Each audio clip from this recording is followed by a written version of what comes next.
Sai Ram. Welcome to this session of the study of the valence bond theory of this coordination compounds. Now, any concept you take up, there are many theories that revolve around itself, and there was one such theory at the start of this chapter also, which was Werner's theory, where he explained about the primary valency, secondary valency, how do they ionize, everything he had told. But what happened was, as we started finding more and more coordination compounds, we realized that these compounds have color, these compounds have magnetic properties, these compounds have directional properties. If you remember, the ligand, when we write it as a bond to central metal ion, we actually put an arrow mark to that. What does that arrow mark indicate? It indicates that the two electrons which form a pair of electrons are actually donated from ligand to central metal ion. So, all these factors was not at all dealt by Werner, and that is where this theory became important, because this valence bond theory was also used for general inorganic compounds also. So, the application of that valence bond theory was then tried on coordination compounds, and many factors we could analyze by that. So, in the first place, what is this valence bond theory? That let us see that. So, what are the postulates of this valence bond theory? It tells that the central metal ion will be dependent for its structure based on the type of ligands that are present. Now, the very first point here tells that the metal ion, atom or ion under the influence of ligands can use its n-1d NsNp or NsNp Nd orbitals for hybridization. Now, what does this mean is, first thing is, what is hybridization? Hybrid we know very well. What do we understand by hybrid is mixing up two people. We have heard about hybrid cows and all, which are actually seen to give larger quantity of milk. This we have studied in certain earlier classes. So, here also hybrid means the same, trying to combine two or more people. And who are those two or more people here? There is one central metal ion. To that central metal ion, a ligand is coming and attacking. So, for this hybridization, what they mean by telling that n-1 and all is that, for that you may use something like 3d, 4s or 4p orbitals, which indicates n-1d, because this, if you see, is one less than the other orbits, and ns and np. You could either use these compounds, which we call it as inner orbital complex, because the d orbital involved is inner orbital, that is 3d. Or you may end up using something like this also, 4s, 4p, 4d.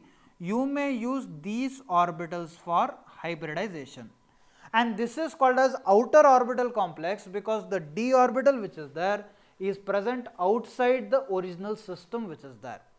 So, with this inner orbital and outer orbital complex, the first postulate that said was, orbital bonding or hybridization could happen by these measures, and depending on the type of hybridization it takes place, they realized that some of them could have tetrahedral shape, square planar, trigonal bipyramidal and octahedral shapes. These shapes we have already seen in the terminology of the coordination polyhedron as to how this tetrahedral, square planar structures are present. And this is possible when these ligands are able to overlap on each other, thereby donating a pair of electrons. Always remember, orbitals are nothing but those systems or the 3D spaces which have electrons, and when there is an overlap of these systems, we can have the bonding present in that. So, what are the different hybridizations that are possible? They say coordination number is equal to 4. We have already seen what is coordination number. Coordination number is the total number of ligands that can be attached to the central metal ion. So, if 4 ligands are attached to the central metal ion, we can have either sp3 hybridization or dsp2 hybridization, and their corresponding type of compound will be tetrahedral or square planar. More study about this will be done in the further parts of this class. Similarly, coordination number 5, we do not have this for discussion in our syllabus for now, but still for our knowledge we can see that the type of hybridization is sp3d, and the structure that is formed is trigonal bipyramidal. Coordination number 6, we have octahedrals, and if you see, sp3d2 as well as d2sp3 both form octahedral structure only. The difference is that one is inner orbital complex, the d2sp3 is inner orbital, and sp3d2 is actually the outer orbital complex. Now, to understand about this valence bond theory better, we have some examples now given, and the very first example that is shown is the compound having a combination of a central metal ion cobalt and the ligand which is NH3. The first thing is, how would you like to name this compound? This is amine. So, how many amines are there? 6 amines are there. So, I am going to name it as hexamine. This is the part which is there, and I have cobalt. This is a positive complex because you are able to get a positive charge. So, hexamine, cobalt, and what is the charge on this cobalt? See, this is neutral. The overall is +3. If this has to be +3, then cobalt must be having a +3 charge with this. This is the name of the compound. So, how is the valence bond theory that we are going to study here? Now, what is atomic number of cobalt? That we have to first see. Our atomic number of cobalt is 27. What is the configuration of this cobalt? We have in this cases here where overall this 27 can be written as argon, which is a noble gas. Along with that, we can have 3d7 and 4s2. That is how the 27 electrons of cobalt can be filled. Now, in this case, cobalt is in +3 state. Now, when it is in +3 state, we know that d orbitals there are 5 in number, s orbital is 1 in number. Now, this is 3d and this is 4s. 3d7, 4s2, when it is +3, first the 2 electrons go from 4s. This we have discussed many a times because 4s is the one which is outside. So, first 2 go from here, the third electron goes from 3d. So, what is left over is the 5 electrons which are here and the 6th electron which is there. The 7th is gone out and these 2 have gone out. That is how it has formed +3 state. Now, the question is, who is the ligand that is attacking? The ligand that is attacking is NH3, and it is seen that practically this compound was diamagnetic in nature. With further studies, though valence bond theory did not offer the reasoning for this compound whether it is a strong or weak ligand, various studies proved that NH3 is a strong ligand. Explanation was not offered in valence bond theory, that happened to be a limitation where we will study why it is so in the crystal field theory further, but for this moment we shall depend on the practical analysis that has been done, and the practical analysis was that NH3 was a strong ligand. Now, remember that strong ligand means it will force the electrons very strongly on the central metal ion. So, because they are strong ligands, what is happening here is these 3d electrons which are filled in 5 orbitals, they are able to pair up themselves. One is already paired. The other 4 which were present singly are now being paired up into 2 and 2. So, all the 6 electrons are now being utilized as pair ups, and you have used only 3d orbitals. There are another 2d orbitals which are left over empty, and what I am going to do now is, because I have 6 ligands, and what is a ligand? A ligand is something that donates a pair of electrons. So, when it donates a pair of electrons, 6 ligands will donate in total 12 electrons. So, where will those 12 electrons go now? So, if you are able to see here, first they have shown the cobalt +3 state, then they have shown how the +3 state is being divided into various orbitals where these 3 are present here, and then we have seen that there were another 2 orbitals of d which were left over, one 4s orbital, and also I can include the 4p orbitals which is there. So, in this case, the first 2 orbitals are d. So, let me take it as d2, then I have an s orbital, and then I have a 3p orbitals which are present. Now, in total this is 6, and I can accommodate 12 electrons in this. From where did this 12 electrons come? All this 12 came from the 6 amine compounds which have been present. So, this is the hybridization of this compound D2sp3, and any D2sp3 hybridized compound will have the structure of octahedral. In this case, there are no unpaired electrons seen here at all. So, those who do not have unpaired electrons, they cannot show magnetic property because they are settled by themselves, they need not attract anybody else. So, this is called as a diamagnetic compound. So, this compound is an inner orbital complex because the d is involved before s and p. It is a strong ligand complex which is present here, and it is a diamagnetic compound which is seen. So, this is the overview of this CONH3 3 plus compound which is seen here, where 6 pairs of electrons from NH3 can form the coordination compound, and therefore, the hybridization will be D2sp3.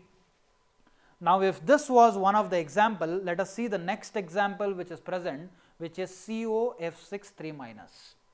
I think for this directly I can start with the fact that cobalt in +3 state, which we saw just now, can be having 6 electrons in d orbital, and 4s orbital is empty, 4p is also naturally empty. Always remember that electrons may not be there, but there will be many orbitals which are being present in this cases. So, here this 3D which is there, now the compound that we have is COF6 3 minus. Why did this 3 minus come is because fluorine there are in total 6 which is -1 each, cobalt is in +3 state, and therefore, this is 3 minus.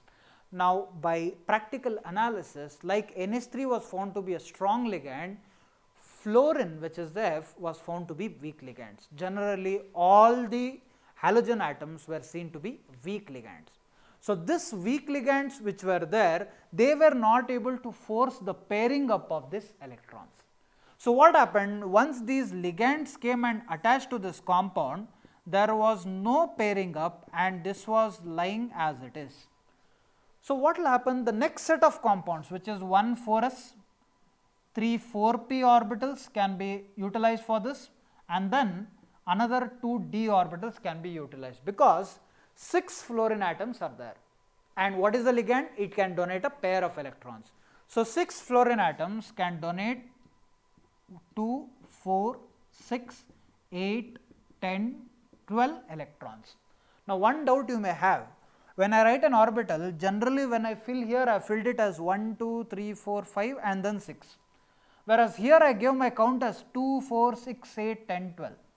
Remember, when you fill electron in atoms, it is by the Hund's rule, Aufbau principle, all those principles are involved.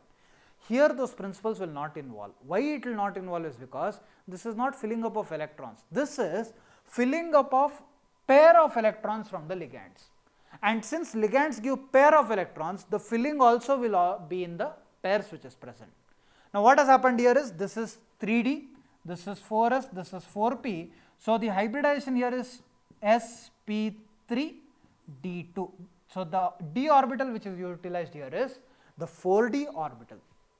So, what are properties of these compounds? We know that sp3 d2 is nothing but octahedral in nature. This nature is octahedral.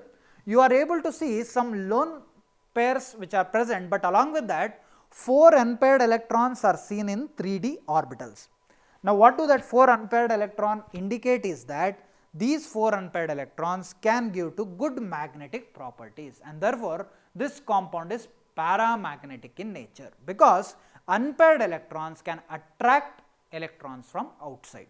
So, this can be seen like a paramagnetic nature. This is also called as outer orbital complex, because the d orbital utilized is outside the s and p orbital, whereas the earlier compound it was d2sp3, therefore, it was called as inner d complex.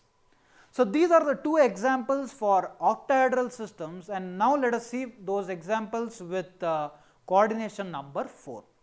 So, which is this example now, NiCl4 2 minus. Atomic number of nickel is 28. What is the charge of nickel in this case? You can just analyze that Cl is -4 and the overall charge is -2. So, if that has to be satisfied, then nickel has to be in +2 state. So, when it has to be in +2 state, the d orbital complex formation in this case will be of 3d8, and what that 3d8 will do is, it will have in total 3 lone pairs of electrons and 2 unpaired electrons which are present. This is the 3d state, say for nickel in +2 state, and we know that the 2 electrons from nickel were actually removed from s orbital, that is the 4s orbital. Now, what is the ligand that is attacking? The ligand that is attacking is Cl, which is a weak ligand. So, when it is a weak ligand, I have told you that weak ligands will not be able to force the pairing of the system, and since there are 4 Cl atoms which are there, it means that it will in total give you 1, 2, 3, 4, 4 sets of pairs of electrons. So, which are the orbitals which are utilized for hybridization is 1 s orbital and 3 p orbitals. These are electrons of the nickel form which is there. So, what is sp3? sp3 indicates that it is tetrahedral in nature. Presence of 2 unpaired electron indicates that it is paramagnetic in nature, which means that it has magnetism properties. Here the question of whether it is outer complex or inner complex does not come, because d orbitals are not taking part in this. So, the major factors of this are, one thing is its hybridization, which is sp3. It is paramagnetic in nature because it is having a lone pair, unpaired electron systems along with these lone pairs of electrons. So, seeing now the last example, let us take up, which is nickel with CN4 systems. Now, cyanide is a strong ligand. You are able to see in the first row where nickel is written in the +2 state, and you are able to see that the electrons which were present lonely, because Ni which is there is a strong, is a central metal ion, and the Cn which is there is a strong ligand. So, this strong ligand will force these electrons to pair up, and therefore, this will be paired up. So, one d orbital will remain empty. Further, you will have s as well as p orbitals, but how many ligands you have is only 4, and in this you can utilize only 4 sets of orbitals, because each orbital will definitely accommodate 2 electrons. So, what is the hybridization that is present here now is the d orbital which is taken up from this s orbital, and out of the 3 only 2 p orbitals will be enough.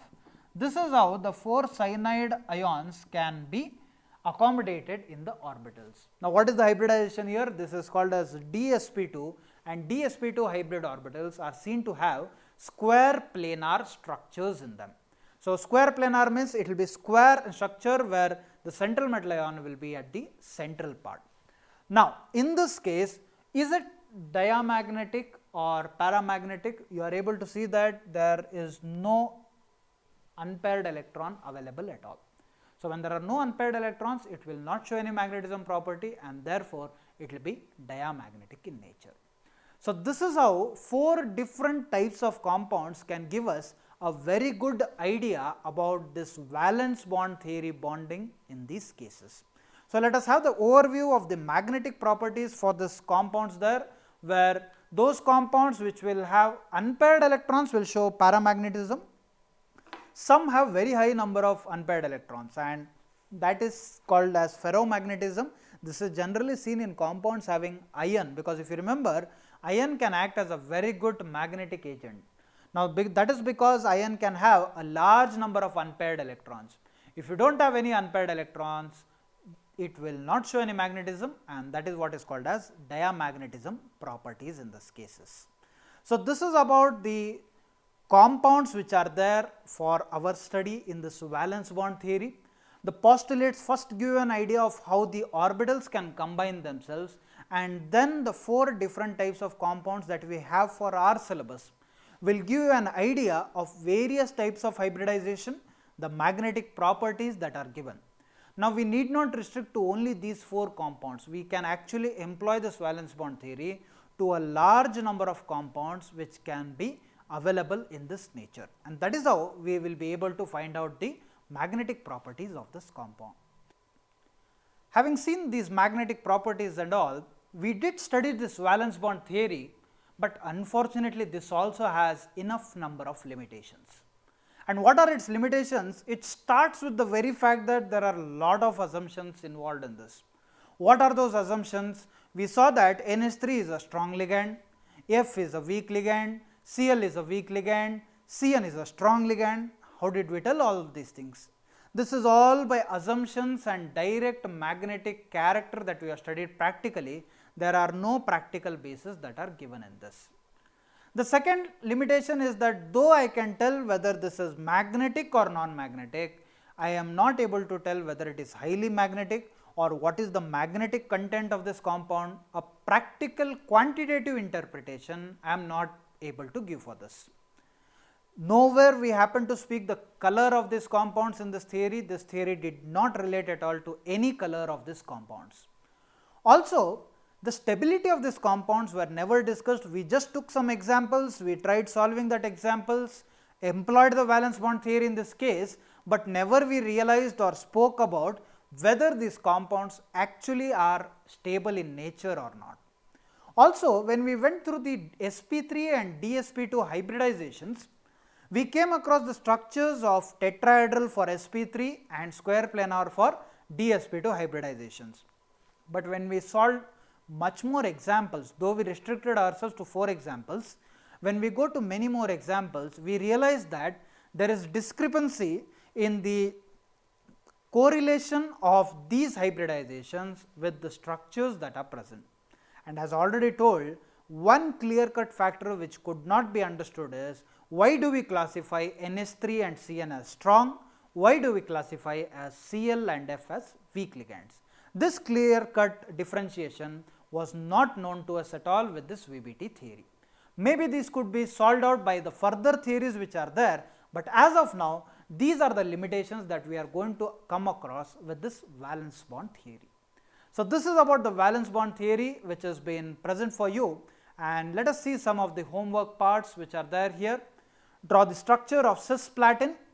We have already seen this in the stereoisomerism part. So, cisplatin, one of the very good compounds in chemotherapy. So, try to draw the structure of that compound, explain linkage isomerism with a suitable example.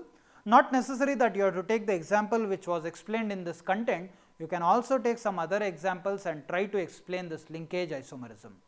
Explain the hybridization and magnetic properties of NiCN4 2-. Please try to solve this properly so that you are able to show the orbitals and all neatly. And finally, please mention any 2 limitations of valence bond theory. So, this is all that we have for this valence bond theory, and to counter these limitations, in the next segment we will come across a new theory which is crystal field theory. Thank you. Sai Ram.